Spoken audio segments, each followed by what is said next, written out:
Gentlemen, this is Democracy Manifest. Have a look at the headlock here. See that chap over there? Get your hand off my penis! This is the bloke who got me on the penis before. Get some cups.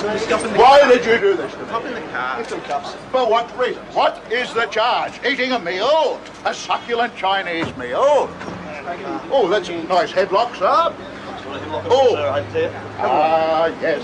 I see that you know your judo well. Good one. And you, sir, are you waiting to receive my limp penis? How dare get your hands off me.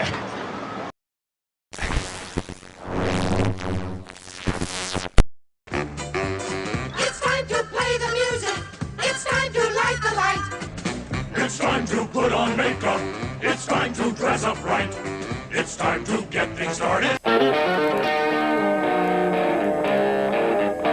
Hey man, is that Double D? Yeah man, well turn it up man. Let's just go in and like kill all the orcs, right? They're the bad guys, who gives a shit? We just hack and slash and we loot their dead bodies, right? Hack and slash, kill them all, you know, conquer the infidels. Boy, that campaign sounds like a barrel of fun, doesn't it?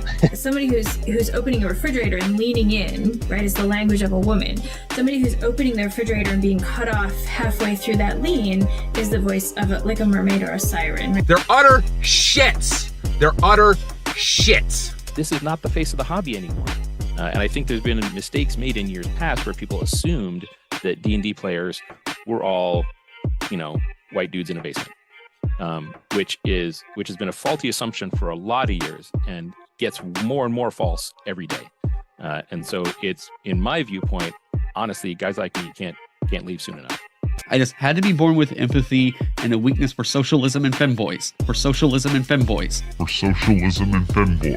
You gotta put a little hot sauce on the taco, you know what I mean? We want this dwarf to be the dwarfiest dwarf. Right. We want the elf to be the elfiest elf. And just the dashiest dash of Tabasco. The voices need to carry across water. I'm a creative. It's a huge drain, right? Because fans can be off. When we got the descriptions, they were very adamant. They were like, try not to make it like a white blonde guy. Like, please. Like, we love him, but there's like 500 million of them. You say white lives matter, they don't. White lives don't matter because white lives aren't a thing. Lube for their rectal adventures.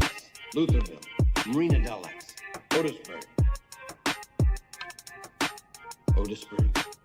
Who's this monster? She's got her own place. Otisburg. It's a little bitty place. Otisburg. Okay, I just wipe it off. That's all. It's a little town. Okay. We'll do it live. Okay.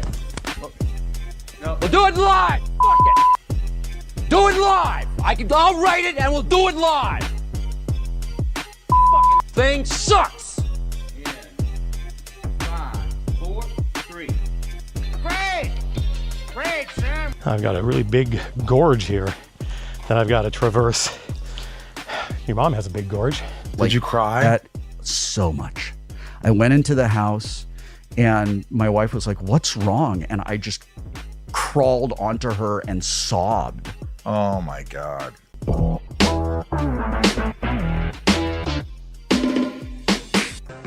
ain't the old opening better? Get away from me, you creepy, crazy fucking Canadian. On with the show.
That's right.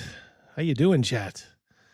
Good to see all of you here. We got the usual suspects. T and B is here over on Rumble. Good to see you. Oh, look at this. Look who just popped in. Right on cue. There you go. That is exactly what that was referencing. Yeah. Apparently they humiliated Homelander, aka Trump, in their mind.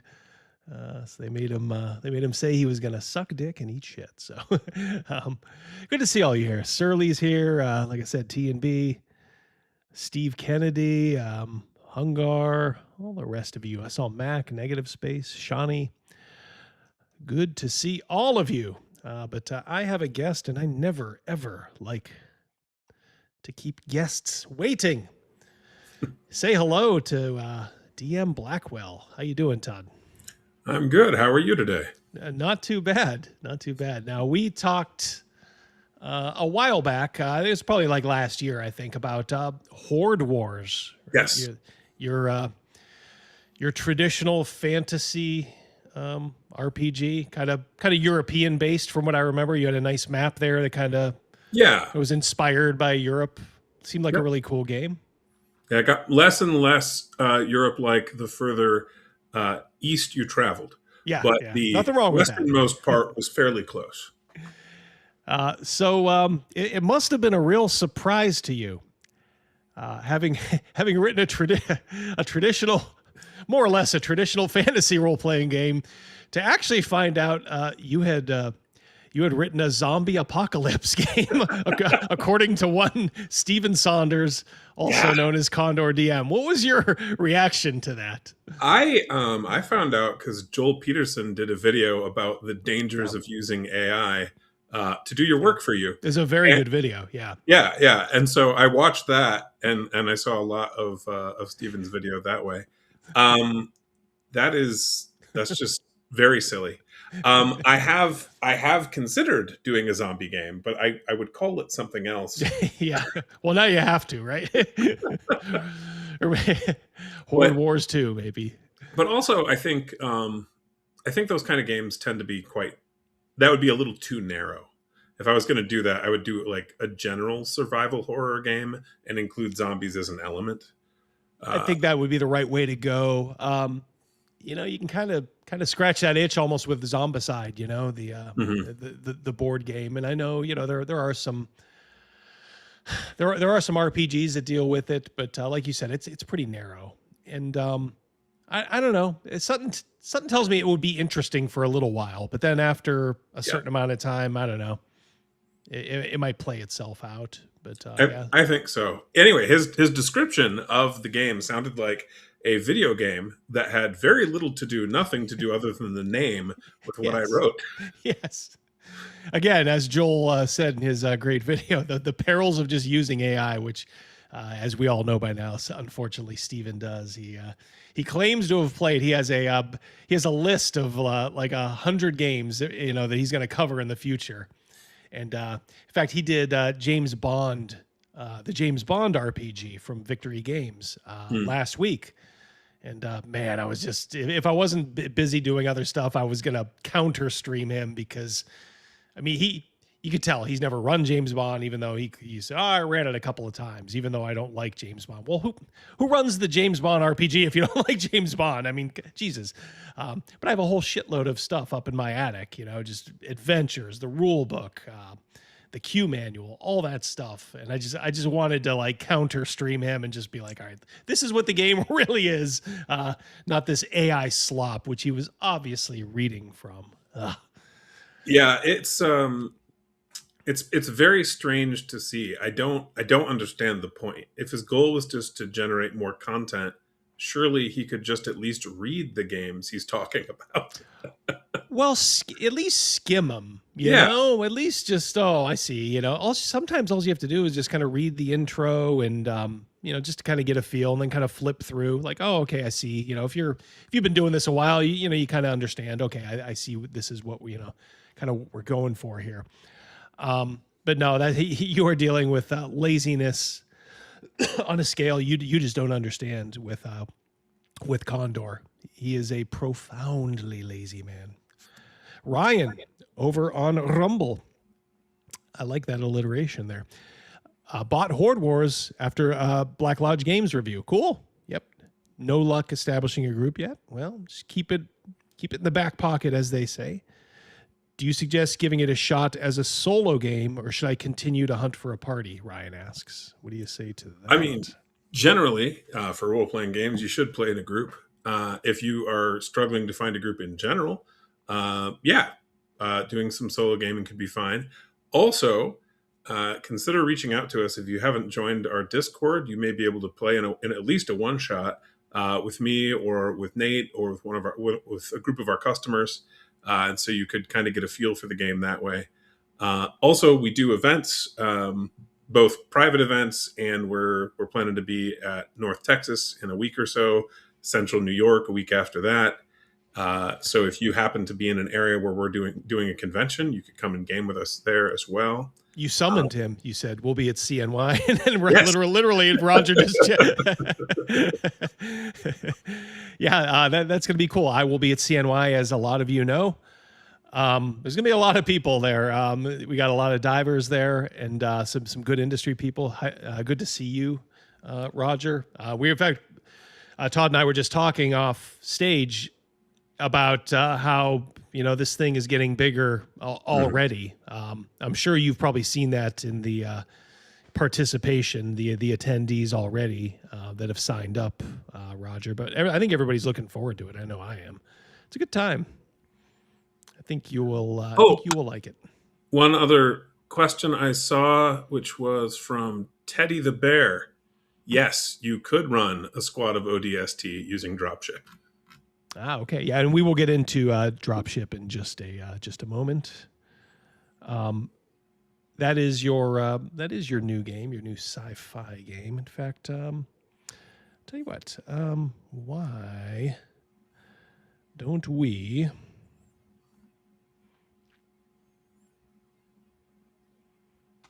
Okay. So I got to make this on here. Yep, there we go. All right. Oops.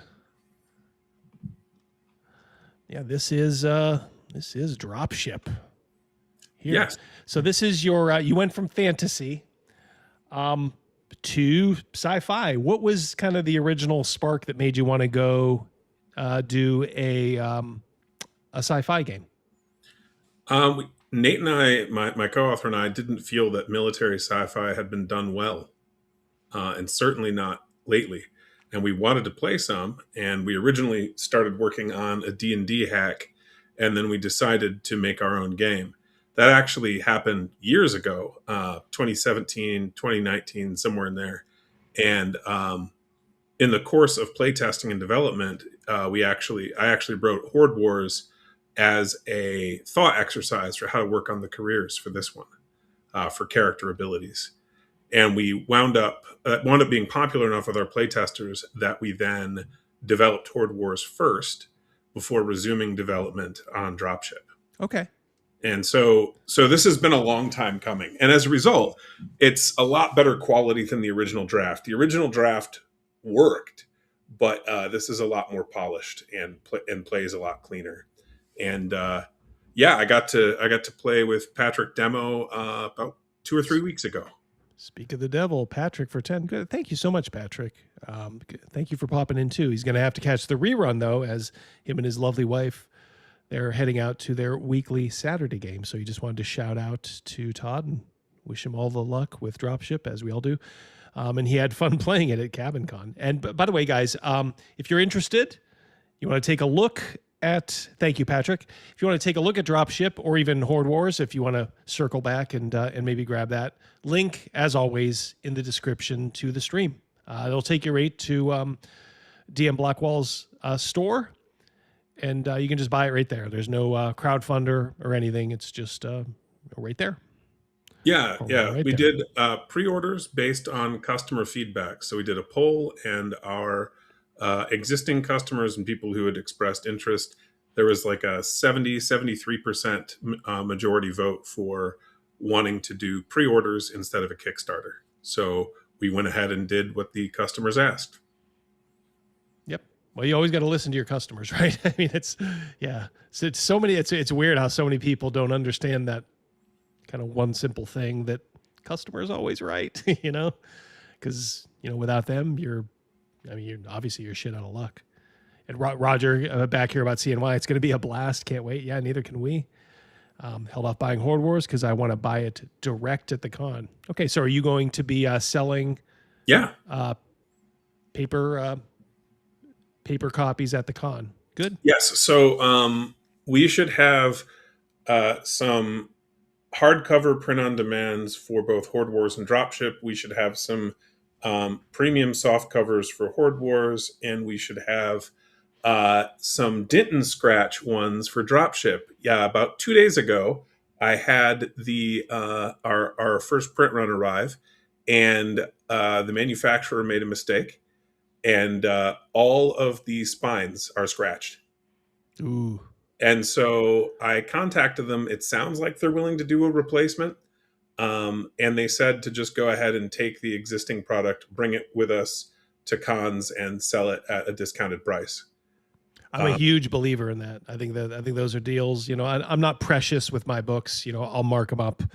They're meant to be used, not to be kind of deified. So yeah, that would be right up my alley. So hopefully some of you guys that are going to CNY, look for that. That sounds like it's going to be a bargain. You might get a nice discounted copy for the price of a little scratch. Nothing wrong with that. Ultra for 2 over on Rumble. Blackwall ran a dropship game for me and a couple of friends just yesterday. Yep. Did our best and eliminated the Krill Warriors, but the Krill Queen TPK'd us. Ouch. Yep. Just 9 hit points remaining. Still had a blast. Oh yeah, if they had made slightly different decisions or rolled better one time, they would have won that fight. So give us if you could. This is obviously sci-fi, but give us the elevator pitch, and just kind of let us know exactly what kind of sci-fi, because there's a lot of different kinds out there. Yeah. And what itch this is going to scratch. So this is a D12 based RPG. It's focused around combat and character abilities, just like Horde Wars Advanced. Uses the same character creation style and core game rules. So if you've played Horde Wars, playing Dropship should be a pretty easy transition. It is military sci-fi. You start as a member of the military. You are, with one exception, either in the Marines or the Navy. And you are part of essentially a human defense force called the IEF, and you are in a losing war against 6 different alien species who are carving up human space like a bunch of Europeans carving up Africa.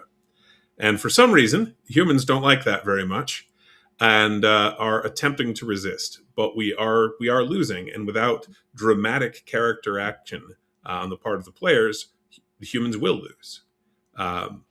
And so that's the stage, basically. And it's meant for 2 levels of play, by which I mean 2 scales. One is the personal scale, where you're playing your character. And the other, which you're still playing the character, but where you're at the starship scale, you're controlling starships and doing fleet battles and dogfights and other things of that sort. And so the game system has rules for both kind of modes of play, and it plays quite quickly. Yeah, hopefully that's a brief and clear enough description. Well, it sounds a little bit more like Robert Heinlein kind of Starship Troopers than it does like Star Wars. I would definitely say. This is human centric. Good. I always like that. I am a firm humans first when it comes to any RPG. Would you say, I mean, could you input any like horror elements, kind of like an Alien? It kind of seems like this might... There definitely are horror elements in terms of some of the monsters and beasts that you can encounter. There are strange and weird creatures, and there are horrifying creatures, and there are like eldritch horrors, and there are zombies, for that matter.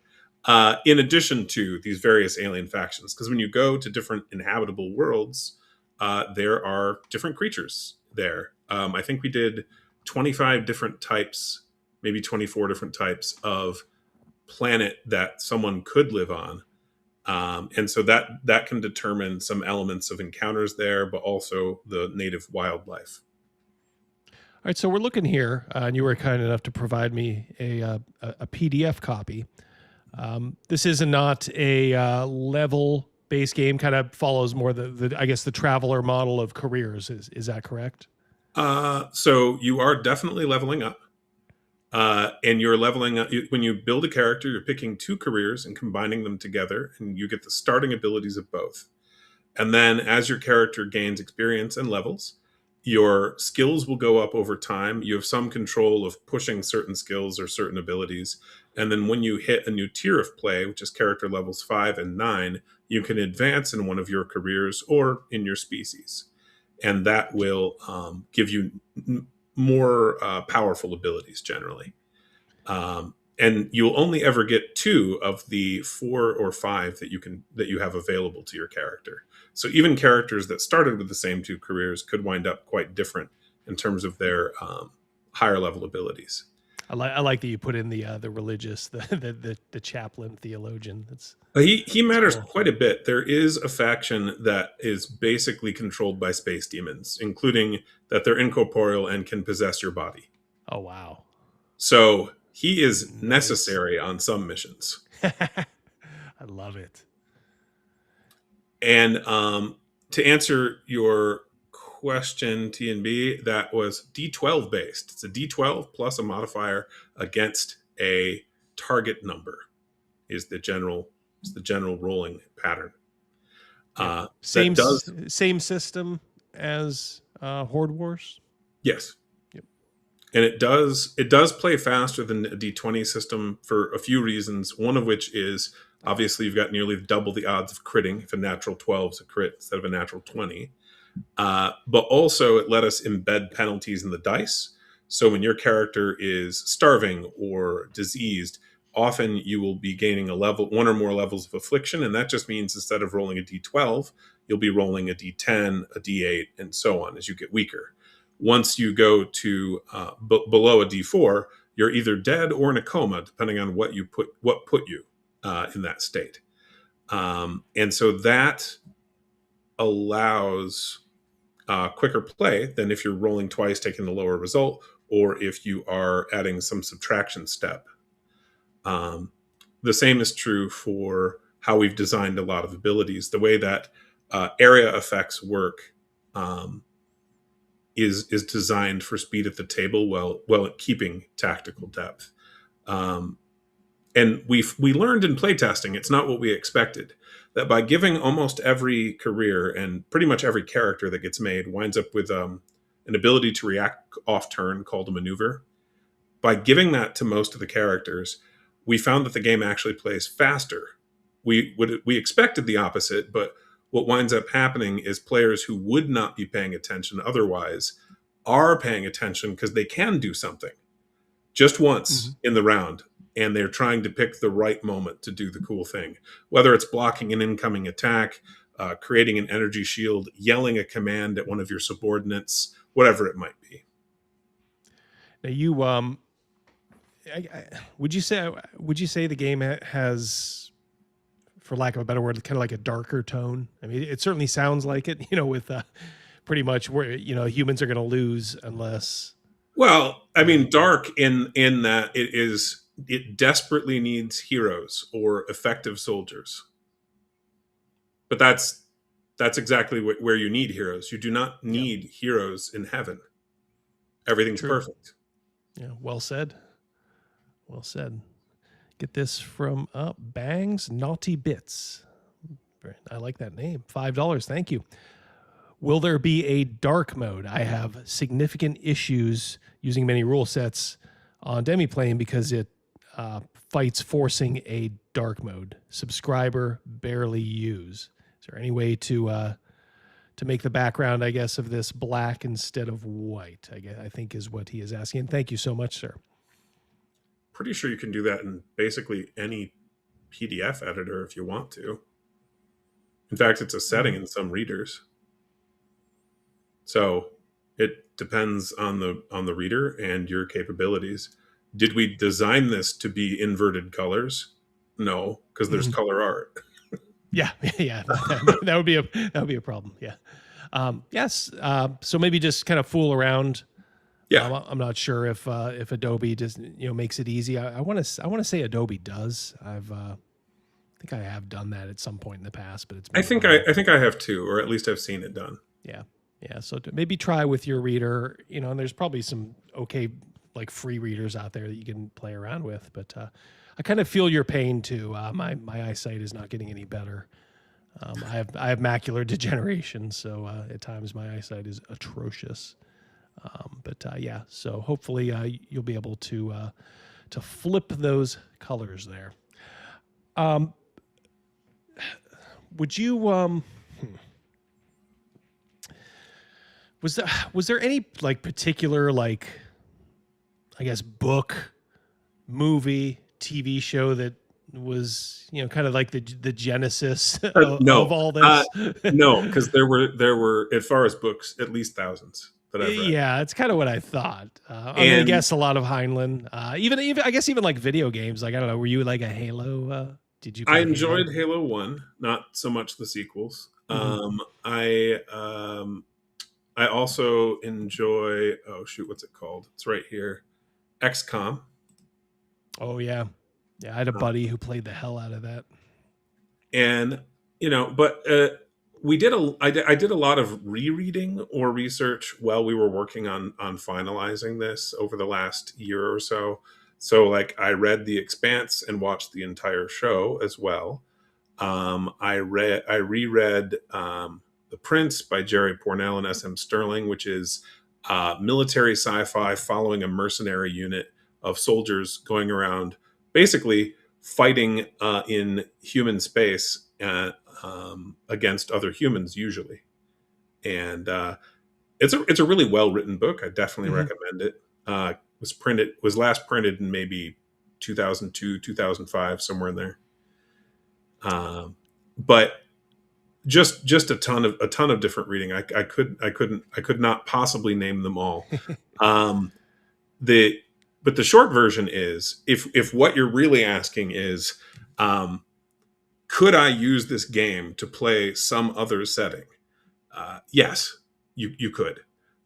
We tried to design the rules in such a way that you should be able to predict what similar rules would look like, and you should be able to hack the system to some degree to play in other settings. That said, this is designed for war.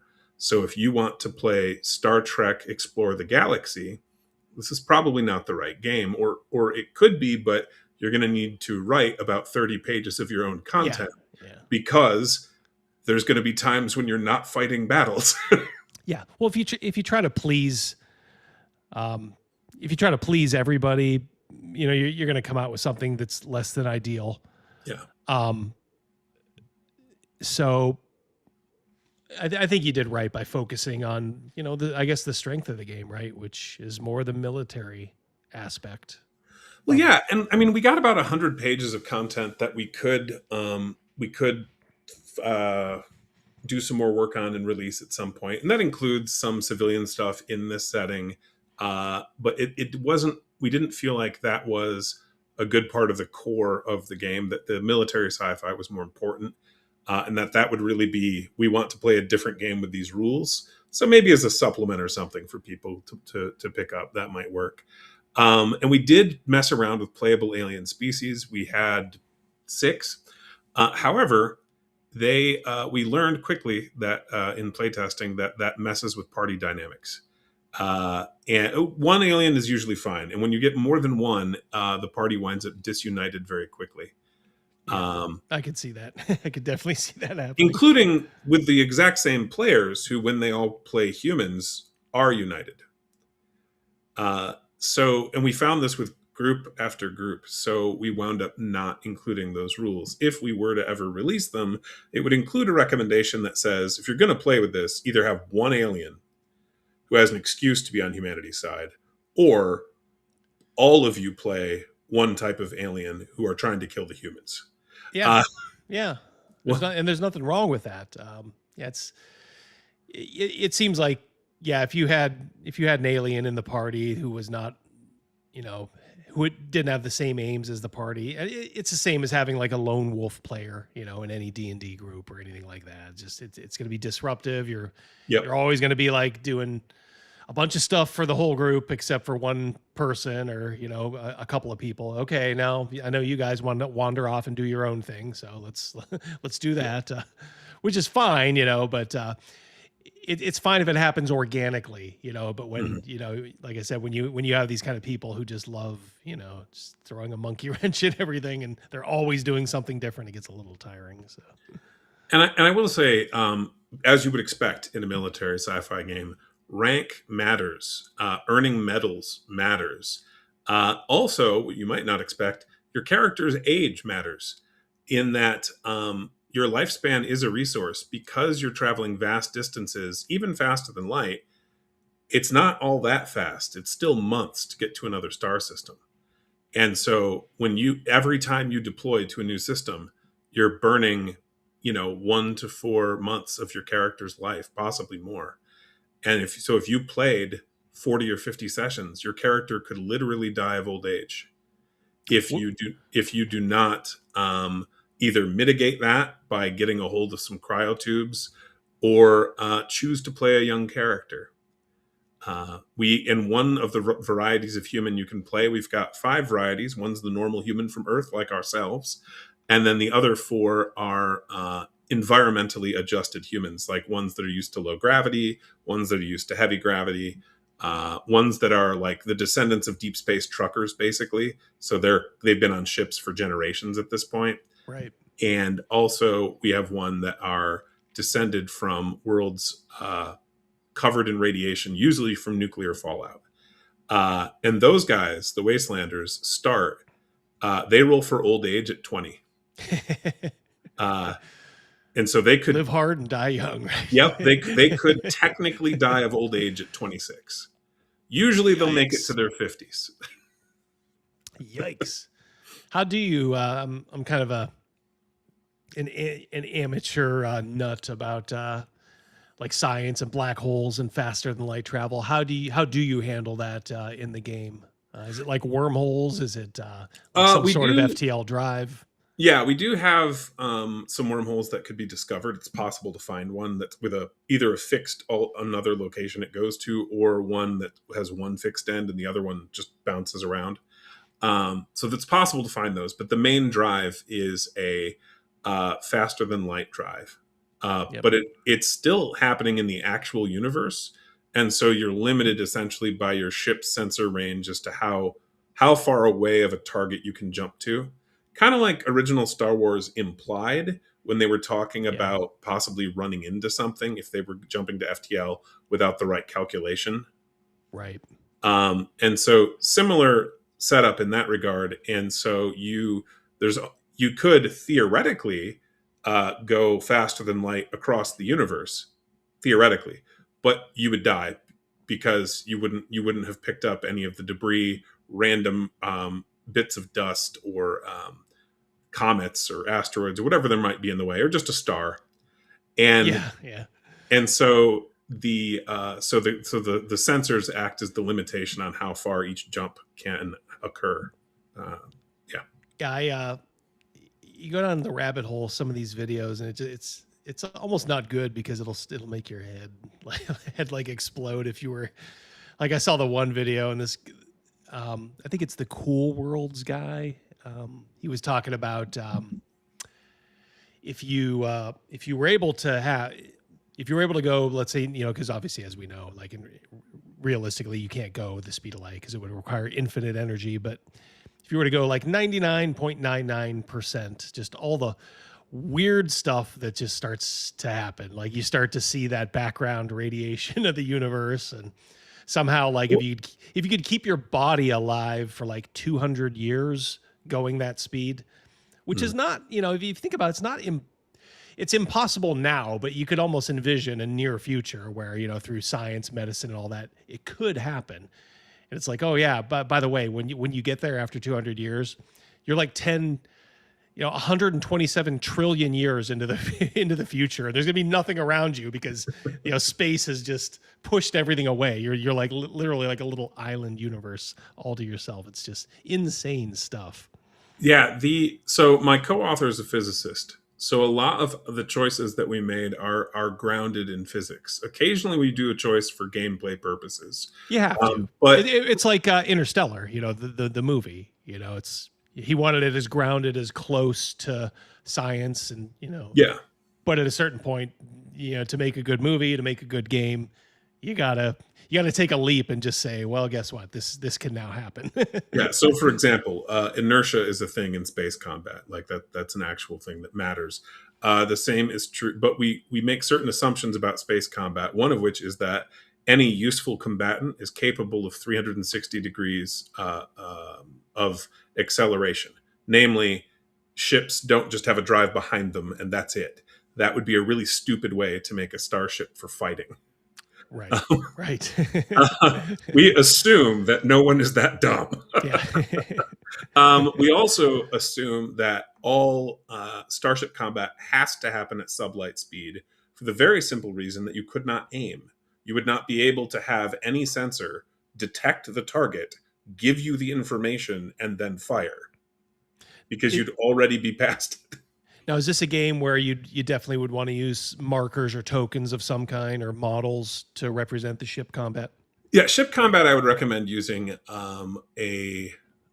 probably just a grid is a pretty simple way to do it, because then all you have to know is kind of like the orbital plane in a given star system and how far above that plane are we, if at all. Because most battles are going to be happening in and around planets, stars, or other useful objectives to fight over. Yeah. And so, but yeah, I would definitely recommend that. Primark, yes, there is a Discord. We do send out invites to people who buy our games. There are two exceptions to that. The first is if you buy through DriveThruRPG, you will have to contact us with your order number because we can't send you an invite. They won't let us. And the other is for those who have pre-ordered a physical copy of Dropship. We are planning to invite you, but we were going to wait until we ship you the book, because joining the server before you can play the game or look at it is probably just going to be frustrating for everyone. This is true. Whereas if you buy the PDF, you'll get an invite right away because you can participate usefully. Yep. Badger for 5. Fox's short-lived. So I remember that. Space Above and Beyond is one of the best military sci-fi shows to ever air on television. That's a grab well I'm willing to die on. Very, very well said, Badger. Yeah, I only watched a couple of episodes of that. Should give it another view for sure. Is that one that you watched, Todd? No, I think I just watched one episode of it. Yeah, I think that was the problem. I think a lot of people kind of just watch one, but sometimes things hit you a little different when you get a little older. Tell you what, let's. I was going to show the. Well, I will. Here. I did want to mention for anyone watching, this is designed for basically 3 styles of play. One is all the characters are in basically the IEF Navy, and you're really focused on space combat. One is you're all Marine Corps members, and you're really focused on landing on enemy planets and or trying to liberate fallen worlds and boarding enemy ships. And then the last mode of play, which is the one that we have in the example adventure, is that you're a team of specialists drawn from the Marines and the Navy, and you're going on a variety of different kinds of missions. And for that one, we recommend the game master allow you to each play 2 characters, and that you'll be picking which character that you're using on a given mission. So, ground level combat, safe to assume pretty dangerous. Oh yeah, you got Yes, it should be. recoilless rifles, shotguns. There's lasers, plasma weapons, all kinds of fun stuff. Is there is there anything like a death save, or is it is it a game where you hit 0, you're pretty much dead? Oh, if you go to 0 hit points, we don't do negative numbers. If you drop to 0 hit points, roll a d4. That's how many rounds until you bleed out. every time your corpse would get hit during that bleed out period, it just speeds up how quickly you bleed out. And it's possible for someone to either stabilize you or get you back up on your feet if they get to you with a med kit or painkillers or some other form of treatment. Also, a Marine officer could yell at you once a day to get back up, and that may also work. I like that. The old Conan game by Mongoose, they had a rule that if you were at like 0 hit points, if somebody gave you a swill of like ale or wine or something like that, it immediately gave you a hit point, so you'd be up on your feet. So I love little rules like that. Yeah, I mean, I kind of like that. I guess I kind of break with, maybe some of the old school folks who are, hardcore, like 0 hit points, you're dead. Yeah, I always want to give the players a little bit more, a little bit more of a chance to. That also doesn't match reality. Sometimes you really are dead instantly. Yeah. Usually that's not true. Right. Yeah. And so I think a fairly short bleed out timer helps keep things moving, but also kind of reflects reality a bit more. Yeah, I agree. I mean, look, it's still deadly if they're at 0 and all right, there's now a timer going. And I think the DM should be pretty, should be a benevolent god, but a god nonetheless during that time when they're below 0. And it's like, okay, you have to get there to stabilize this person, but it might not be easy in the middle of combat. If you've ever had people try to do that. Oh yeah, you can. If you're being shot at or swung at, you can't just hold on 1 second. I'm gonna save my friend that you just tried to kill here. Well, I'm sure you'll cooperate. And it's like, no, that's not the way this works. So it could be very, fraught with danger. Just even trying to save someone who's below 0. Yeah, and to help people who are wondering the kind of breakdown for careers, we've got a couple careers that are focused around psionics and that sort of thing. We've got a trio that are focused around that what you might think is civilian stuff, but is actually very necessary in a military, especially in a war against a peer or near peer, and in particular if you're losing. Basically, the face character, the diplomat we were looking at earlier, as a standalone would be an actual diplomat, but you can actually use that character to help get an unfair amount of the supplies for your squad. That's actually incredibly useful. The same is true for the smuggler. Someone who's a former smuggler may be good at getting you some stuff on the black market you shouldn't get. For example, JFK, I am pretty confident that his crew was not issued that tank gun that they had on their PT boat, partly because the Navy wasn't issued that. And yet they had one. But then there's 7 careers that are really focused around starship combat, 2 or 3 that are sort of a mix, smuggler being one of them, and then all the rest, a little over a dozen, are really focused on ground combat. Plenty of options then, as far as classes. Anything from machine gun specialist to basically an explosives specialist, to guys in power armor, to dudes who want to bring swords to gunfights. All different kinds of stuff. Resita for 5. Shout out to the Expanse series. I'm getting a sense Dropship might be able to tell similar stories. I do too. Thank you, Resita. Yeah. I read the first couple books. By the way, you guys can see here. Just if you go to the link in the description of on Rumble and YouTube, you'll be able to go right here. So if you want to just grab the PDF right away, you can start. There's also pre-order, and you can also, by the way, there's also some good freebies here. Character sheet, sample characters. But I'm glad you put sample characters. Those can be such a godsend for people that want to run your game like at a convention or something. Making characters is the biggest pain in the ass, as many of us know. So if you just throw a couple of sample characters there, a good broad range, man, Yeah, I wish more people would do that. Negative space, that is correct. Knives are, in fact, good, especially in the first 5 seconds. Less good after that. Yeah, if you're going to be in a knife fight, win fast. Yes. So one of the other things I wanted to mention is compared to Horde Wars or compared to D&D Pathfinder, we do have about 250 to 270 stat blocks in this book for you to fight against. Some of them are going to be beasts and monsters, about a third. Some of them are going to be either other humans or various aliens from the different factions. And then there's, and that's another third or so. And then the third of them are enemy spaceships and allied spaceships for you to fight alongside or fight against. And then we have an entire spaceship creation system. So if you want to customize and design your own, either as the game master or if you become ridiculously powerful, high-ranking characters who can afford a custom ship or have enough political clout to get the government to make you one, then that is available as well.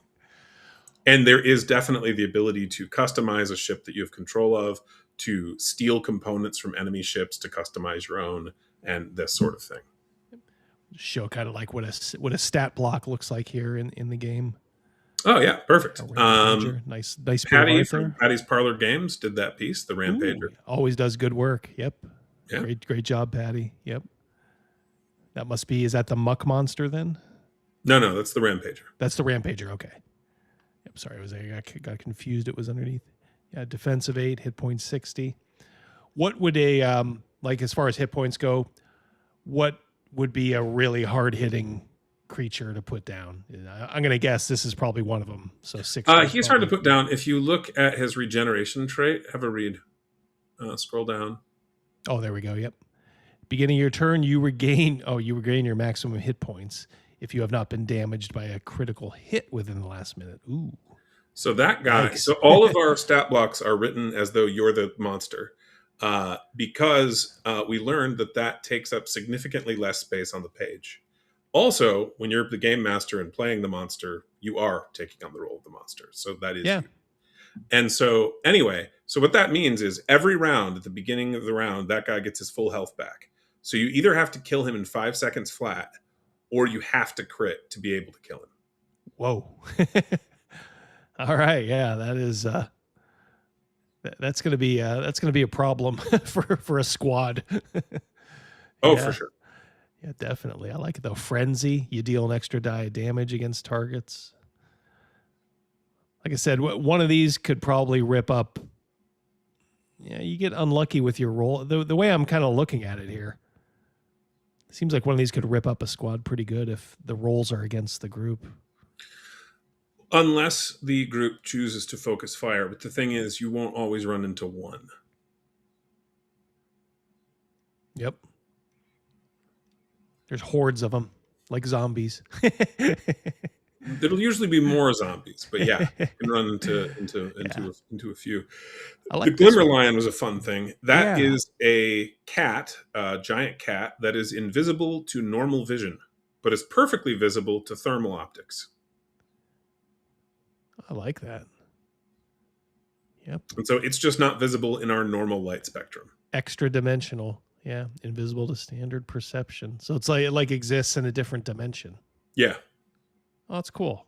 See, I love stuff like that. Yeah, pounce, prismatic claws. Yeah, cool. We'll pick out one more here to highlight. Sure. Well, if you look, we did some dinosaurs for this one. Yeah. What about this one here? This looks. That is a Leviathan. We told the artist. I think it's Job 41. To read Job 41, that's the reference. Okay. And that is about a fire-breathing aquatic dinosaur, it would seem. And God is pointing it out to Job as an example of something he made and something that Job cannot defeat or control. And God's basically going, if you can't deal with this, who are you to question me? Damn. Yeah, well said. Yeah, especially with 600 hit points. So this is something you'd need, like, you couldn't just like attack this. You need like heavy You need heavy weapons. You want some heavy weapons for sure. You need some heavy. Yeah, you need. If you scroll down to the krill, I think it might line up with something you mentioned earlier. So you'll see that they're alphabetical. Yeah. Let's see, F, H.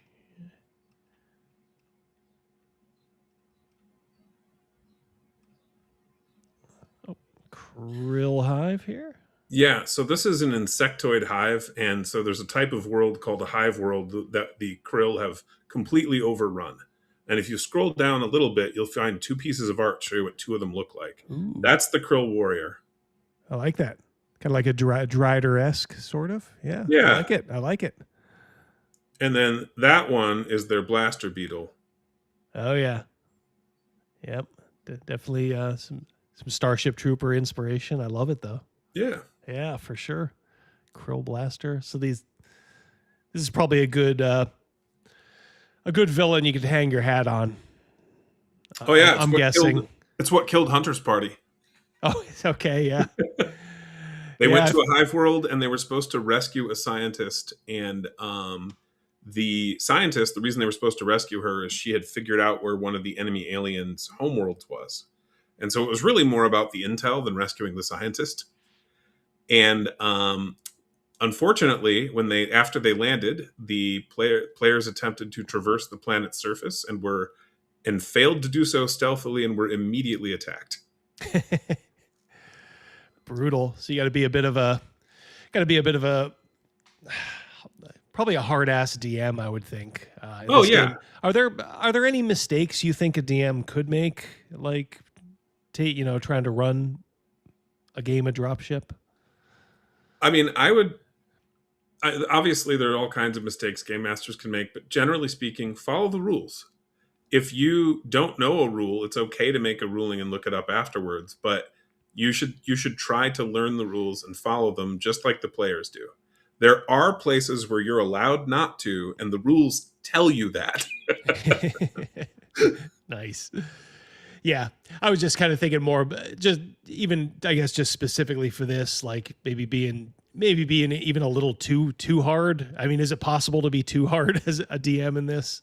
Well, hard ass. So in that one, they were doing a procedurally generated encounter at that point because they failed to avoid the problems, and the role they got was for the worst possible encounter on that planet. Hey, sometimes that's just the dice then. Yeah. And they still almost won. It was a difference of 9 hit points. Oh yeah, then that's exactly what you want. Yeah, yeah. If they're just getting tabled, then they're not going to have fun, and they're probably not going to want to play again. But if they die, but it's close, if it's really close, they're going to be invested, and they won't feel like their death was just either preordained or just worthless. Yeah, and again, we encourage you to have 2 characters for this game. One of which is to do with the different scales of play, where you'll be fighting in starships, fighting on the ground, but also because your character can get a permanent injury, and it is possible to do surgeries or get like cybernetic replacements, but that takes time and money if you're a civilian, but time at least for soldiers and the right facilities. In which case, you might have a character who's out of rotation for 4 to 6 months. And so in the game world, so you probably want another one for those situations. Makes sense. Yeah. This isn't one where you're probably going to want to be attached to any particular character. You just kind of want the experience. No, you can be attached to your characters. Like, that's fine. Just do realize that sometimes they may die. I guess that's more kind of what I was getting at. They probably will die. And almost they're doing their job, right? Yeah, almost always because of choices that you made. Like, I had a TPK in playtesting where the players went past what they thought was a derelict satellite with weapons on it. They landed on an enemy planet. They began screwing around in some ruins. The enemy planet was like overrun with zombies. There were no like sentient opponents available. It was just zombies. So they were going around in the ruins of the civilization that used to live there, and they stole a device that started transmitting to the satellite and waking it up. And in fact, calling in an attack on itself. And the players realized it was transmitting, kind of figured out what it was transmitting to, and decided to take it with them onto their ship and then fly up towards the satellite. The satellite took one shot, and it was a critical hit, and none of the players were prepared for that outcome. Afterwards, they had learned something. Yeah. Which is maybe don't take devices that are transmitting onto your only way to live.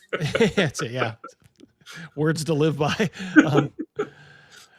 Literally. Moloch for 5. I'm doing my part. Just bought my copy of Dropship. Thank you, Moloch. There you go. That's wonderful. Thanks. Guess it was worth it for you to turn that camera on today, DM Blackwell. We got you a sale.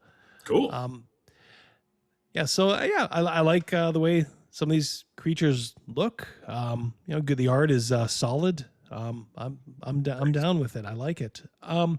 Let me ask you one thing too, because I find this a lot kind of with Traveler, and maybe it's a little less in a game like this, but just the sheer openness of space and planets, and it maybe can kind of seem a little daunting for a DM, especially maybe a newer one, to just have to kind of fully flesh out all these different worlds. Oh yeah, almost too many choices. Is there any way you kind of deal with that, or do you have a lot of preordained planets that you have? So we've got 30 or 40 scenarios and specific planets set up for you in the setting, as well as summaries of information for each of the different enemy factions, and usually 3 or more planets controlled by that faction, so that you have some of that information.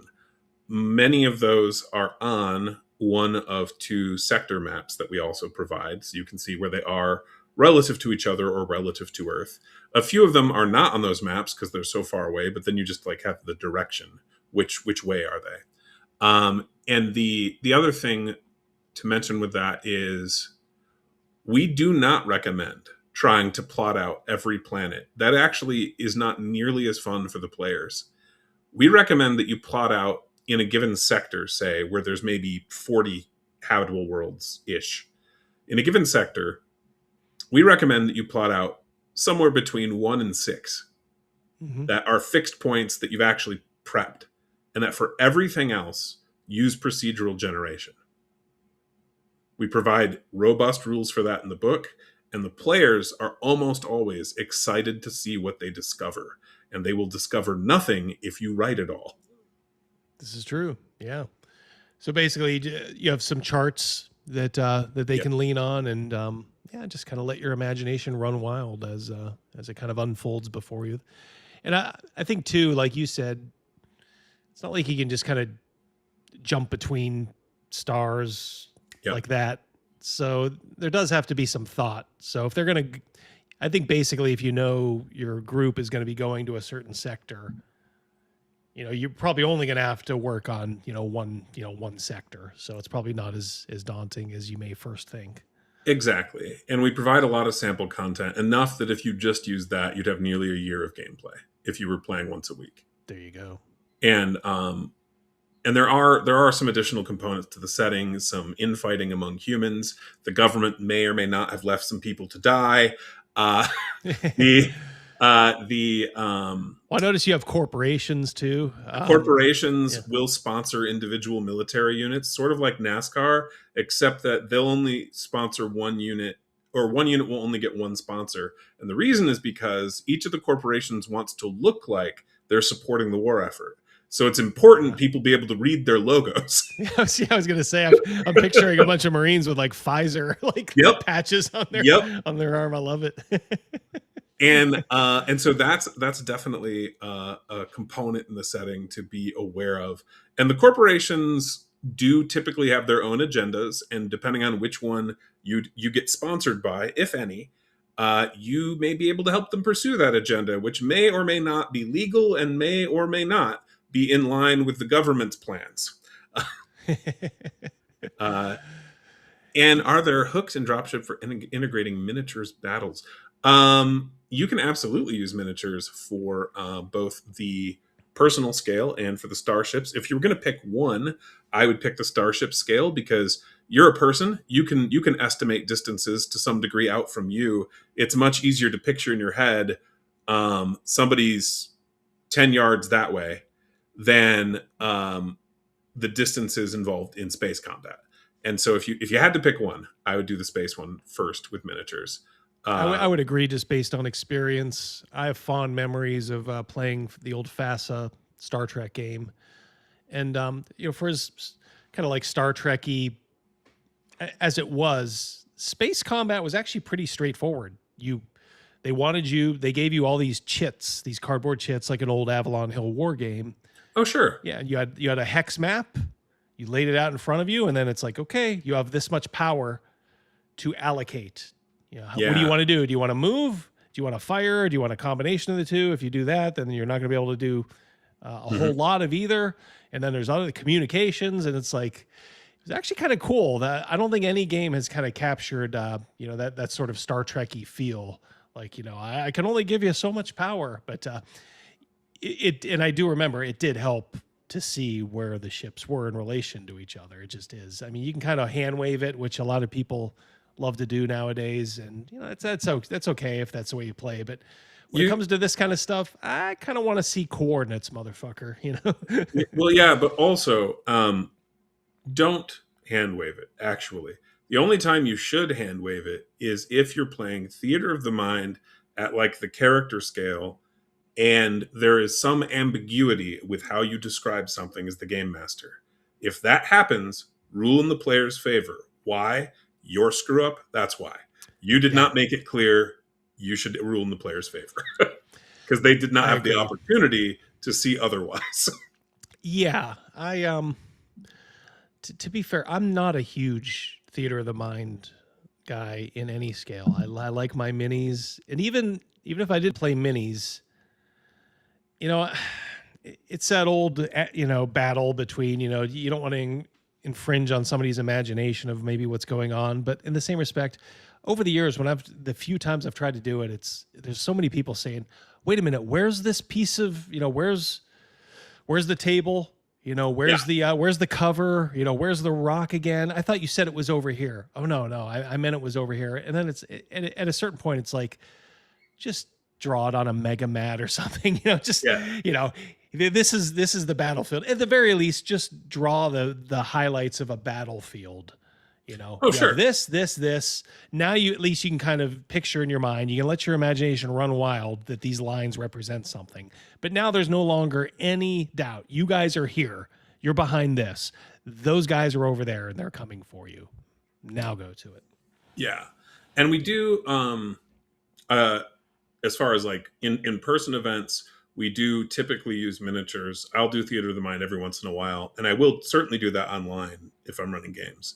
But in person, I will tend to use miniatures. I think I've prepped, depending on how you count prepping, I've prepped somewhere between 130 and 15 miniatures this week. In the last 2 weeks.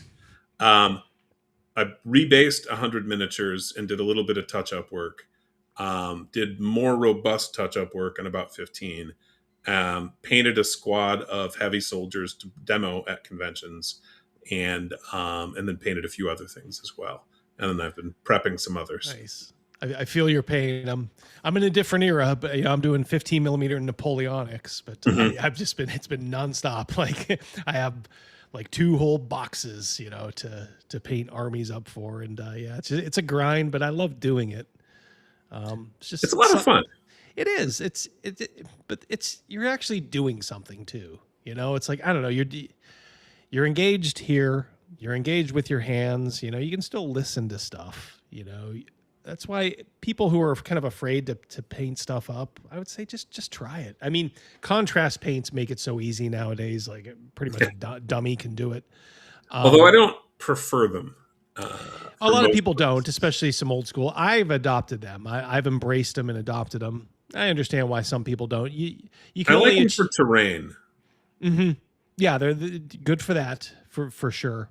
But I'm telling you, if you just want to bang out an army, like if you're doing a a showcase piece, this is my miniature, then maybe only use contrast partially at best, do some old school techniques that are going to serve you better. But like if you're doing an entire Napoleonic army, it's like nope, I'm going full throttle with these things. And oh yeah. So most of what I was prepping though was actually for sale. We do sell miniatures secondhand. Nice. A little bit through our website, but primarily at in-person events. And so you'll have some at CNY. Oh yeah, we should. I think I have a box of like 500 we're supposed to bring to North Texas, and then we should take any that are left over, and then some more that are stored here to go to CNY. So there should be hundreds to dig through, and our pricing tends to be reasonable, somewhere around mostly 28 millimeter scale or 1 inch scale miniatures. 25 mil in there. Mm-hmm. And we usually are doing like $2 or $3 for a miniature that size, and then like $5 for a large miniature, which if you go to any manufacturer and try to buy it, you're going to be paying significantly more. Oh yeah, Hearst, I hate painting minis. If it looks good from across the table, good enough for me. Well, that is Table Ready is my middle name. You can buy pre-painted ones from us at those events if you want. Yeah, exactly. Like I said, I understand some people just don't like it, but some people I think are just kind of afraid, like, oh, I'm going to screw it up. It's like, no, just jump into it. You can start with the contrasts, and then there's so many painting videos on YouTube. I couldn't even begin to scratch the surface as far as naming, some of the best, but they'll show you some of the more advanced techniques for highlighting and shadowing and all that nitty gritty detail that I use a lot of that on my 40K armies. Sure. Or at least my Death Guard army. I think by the time I got to my Imperial Guard, I started to adopt, just because, again, Imperial Guard just uses so many troops. I just started using contrast paints, and I'm like, yeah, you know what? I kind of like this. So. It sounds like you've got the miniatures to play Dropship. I believe I do. Yeah, especially with Imperial Guard. I have I got a shitload of tanks. I absolutely could. Yeah, and who knows? We may do we occasionally do some one-offs, or some just mini campaigns. It sounds like this might be perfect. So you may indeed see me doing that. I hope you do. I think you'd have a lot of fun with it, and try to give them a if you're going to play like a one shot, try to give them a difficult situation. Pick one from the book, or have one of a similar difficulty, and see what they can do with it. Because a one shot, unlike a campaign, it actually, I think, can be a lot of fun to just try something very stupid, or try something very risky, right, that you wouldn't do because you're really attached to the character, perhaps in another game, other than in a special circumstance. And I know when I've played with Rob Alderman from Pulp Hummock Press. Oh yeah, he's a nice guy. He is he plays characters with a death wish in every one shot. They are opening doors. They are jumping off ledges. That's the way to do it. If you're running one of those, that's what you want. I've done both. Where I've had people who have been ultra aggressive, and that can be kind of fun. It is almost worse if they're a little too cautious, and you're like, guys, this is only going to last for this session and maybe one other. You don't have to pull back. If you die, we'll figure out an NPC you can be. But that's kind of how I approach it too. Whenever I'm playing a convention game or anything like that, I'm always like, what? Now, you also don't want to be disruptive. I've also seen people who've been purposely disruptive, like, oh, I'm going to try to fuck things up, not just for the DM, but for the whole group, just because, it's funny. You never want to be like that, but hell yeah, go out in a blaze of glory if you can. That's sure. Always recommended.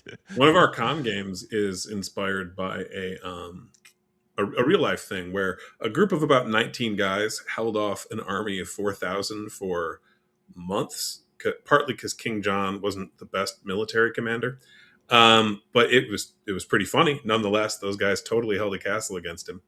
And King John, Robin Hood King John? Yeah, that King John. Mm-hmm. Yeah. And though when he was king, not when he was prince. And anyway, so we have one where basically the party and maybe a couple of henchmen is holding a border fort, and then a Dracaran army shows up for Horde Wars, and you're holding the border. You're supposed to stop this army. What are you going to do? Oh, and they also dragon. And it is really interesting to see what players will come up with if they're like, well, stand and fight. How are we going to beat them? At that point, it almost turns into a man versus nature. Yeah. Because you're dealing with a force of nature almost, and with this army, because, you may be able to defeat a couple, but certainly the players shouldn't realize, oh, we can just fight our way through this, if you're doing your job as a DM. So yeah, so I agree. Those kind of situations are good, I think, for players and also for DMs to kind of sit back and like, all right, let them think. Don't give them anything, if they be willing to, kind of adapt to what they're thinking. Right. Is there a tunnel here? Is there, are these types of things available? Sure. Yeah. Where are you going with this? I love those kinds of situations as a DM. Oh yeah. And I've seen that go all different ways. I've seen it. I don't think I've seen a TPK of that scenario, surprisingly. But I have seen significant party deaths. I've seen them turn it into a duel. Like where they convince they accept a duel from the enemy army or set one up. I've seen them like prepare an ambush. I've seen them do stuff like make fake soldiers on the walls and like bluff about their giant army that does not exist. Just all kinds of crazy stuff. Or try to assassinate the dragon and like slip around the army. Never a bad idea to at least try. I always think of like a Zulu. I think Zulu Dawn. When they're kind of trapped in the fort and just completely outnumbered, but doing their best. Yeah, it can be a lot of fun, and sometimes I think that those can be some of the more memorable stories or things to reflect back on in RPGs, rather than the fifth time we visited a tavern. Yeah, that could be memorable. It's possible, but yeah. Probably it's the heroics or near-death experiences or actual character death experiences that are going to stand out. I think as a DM, you want to, in those situations, you want to establish a couple of colorful NPCs right out the gate. Started out, guy's telling a nice joke or, being kind, nice. And I hate to say it, those are the NPCs you want to sacrifice first, unless the PCs are doing everything they can to protect, them and trying to intervene, that's fine. But all things being equal, if they're up on the wall or something, or, there's an incursion, let them know the stakes, and have some of these guys that you kind of introduce, maybe die and let them know, like, okay, I mean, it's real now. I'm worse with it. I'll role play as the guys, but I'll actually have the players control them. I'll give them a stat block, and so the players will actually blame themselves if the guy dies, because they are controlling it. Yeah, it's your fault. Ted died on the wall. Is there anything else you wanted to cover? Anything we missed talking about? Well, just to recap, do pick up Dropship, pick up a copy of Horde Wars, blackwallgames.com. Also, come see us play at events. We are planning to be at Central New York Con in 3 weeks. Yeah, the 12th, I think. Oh, it's sneaking up on us. Yeah, it is a little less than 3 weeks now. Yeah, it is. And then before that, in 2 weeks, we're planning to be at North Texas Con, and we're also what are we scheduled for? We're scheduled for doing Page 4 early next year, and we got a bunch of private events. Anything from Cabin Con, which you saw Patrick Demo talking about earlier, to there's a church youth group that invited us to come and run Horde Wars, and they had so much fun they invited us to come back next month. Oh, that is cool. That has to make you feel good when you can do stuff like that. Yeah. No, it's fun. Plus, a lot of those kids had never played an RPG before. Oh, really? So Yeah. yours was their introduction. Yep. It's even more of an honor, right? Yeah. Cool. All right, so guys, yeah, if you look at my back catalog, maybe I should have linked it here. We talked about Horde Wars last year. That's a cool fantasy version and compatible with Dropship, which we are talking about today. Link in the description. Check it out. $20 for an end. Like this PDF is like 300 pages, right? Isn't it? Yes. Yeah, it's 300 page PDF. You're getting a lot of value with this, and I think you're getting a game that you may like. We have a lot of military and ex-military guys in the chat, so I think they may appreciate the direction you're going with this. I'm pretty confident they will, because we had a fair number of ex-military guys help play test it and give us their feedback. There you go. There you go. So yeah, it looks like a couple have already probably picked it up. So yeah, at least check it out, guys. Like I said, Todd does good work. Horde Wars is pretty well thought of. So like I said, check out Dropship. So if you have anything else to say, you can go ahead and say it now. Physical orders of Dropship we have scheduled to ship out in July. We are in the late pre-order period. The bulk of the pre-orders are done. We're accepting late orders until we begin delivery, at which point we'll switch to a normal individual order from that print run. We were going to do that, like I said, this week. We were going to start shipping stuff out early next week, but unfortunately, there will be a delay, which is why we promised July originally, just in case there was a problem. Yeah, you always want to under-promise and over-deliver, right? Yeah, that's the old axiom. And if you do happen to go to, and I know we have several people in the chat who are going to be at CNYCon, you may still have some kind of those scratch and dent copies. Yes. To sell. So if you don't mind a little scratch on the spine or something like that, which I know I don't, you can definitely pick up a physical copy, but the PDF is ready to go. So if you just want the PDF, you can start playing today if you so desire. So, okay. Well, I'll tell you what, it was actually great talking to you again, Todd. If you have any other games or just want to come back and chit chat, I love talking with you about this kind of stuff. So, we will let you go and enjoy the rest of your Saturday afternoon and Memorial Day weekend. And check out Dropship. Link in the description below or above, I guess, whatever you're looking at. Link in the description. All right, Todd, take care. Thanks. All right. So hope you guys check Dropship out.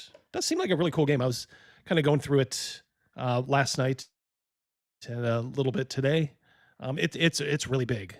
It's like 300 pages. So this isn't, and let's just say it's a good 300 pages, unlike the, let's just say the Neo TT RPG system, which, as we all know, is AI.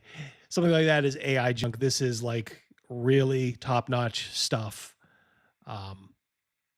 Like I said, some of you military guys are going to appreciate this. We got like power armor, these really cool alien weapons. I don't want to give everything away. Just showing it in the stream here. But yeah, there's a lot of cool stuff going on with this. So check it out. All right, so let me see what you guys are up to. Go back a little, sorry. I want to say hello to some of you guys in the chat. T&B still here, Ultra. Am I going to be at VentureCon? It doesn't look like it this year. With us, we'll be at Origins, and we're going to CNY just before that. So, I don't think VentureCon is going to be in the cards this year. It does kind of kill me because I definitely wanted to go. But in the same respect, I still do have my 9-to-5 job that may be changing, by the end of the year. I may, be retiring, as they say. So in that case, I might be more apt to go next year, because I don't know if we're going to be going to Origins again. It seems like there's a real whole shit show surrounding Origins. And it was an okay convention last year. That's how I met Jeff Talanian, the Hyperborea, fantastic fantasy game. And he was there representing it at Origins. So, but they made a lot of changes. My buddy Hastermind, who actually works there, I know is not pleased. So we may be looking for another summer convention to go to. And VentureCon is really cool. Like I said, we didn't go last year, but we went the year before. And it was pretty cool. Pretty cool. Let's see what else we got here. If negative space. Look at this. Already a proud dropship owner. Nicely done. Nicely done.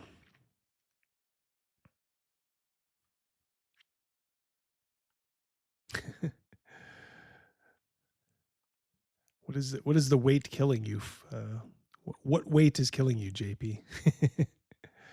I know, JP, I think you went to Gen Con a couple of years ago. I always feel bad about not being able to meet up with you. No internet, no VT. Good Lord, what are you, the Beverly Hillbillies? TD&B? No, nothing. Only a pencil, graph paper, and imagination. You're talking about the old days. There we go. Yep. That's how we rolled back then. I thought you were talking about now. Like, man, you're living off the grid. Okay. Welp. There we go, back to normal. Okay. All right, guys. I think because it's a holiday weekend, I'm probably just going to let you guys go. Don't really have anything. I know there was like a lunacy montage that we didn't hit on Wednesday, but I don't want to force it on you guys. So I'll tell you what, instead you go enjoy your Saturday, enjoy your Memorial Day weekend. If you're in the States, go out, play a game, run a game, or just relax. Crack open a beer and relax. All right. Yes. Cheers indeed. Take care, guys. And remember, check out Dropship. You can find it at Blackwall site. Link in the description. Looks like a pretty cool game. So we will talk to you, unless I squeeze in a video. Next time is Wednesday. So, all right. Yeah, there you go. That's the way, Shawnee. Yep. Keep keep in mind on Memorial Day. That's for people who have given the ultimate sacrifice. So have fun, of course, enjoy your family, but also take a couple of moments to remember all the folks who never made it home, and died trying to do the right thing and protect your freedom and my freedom.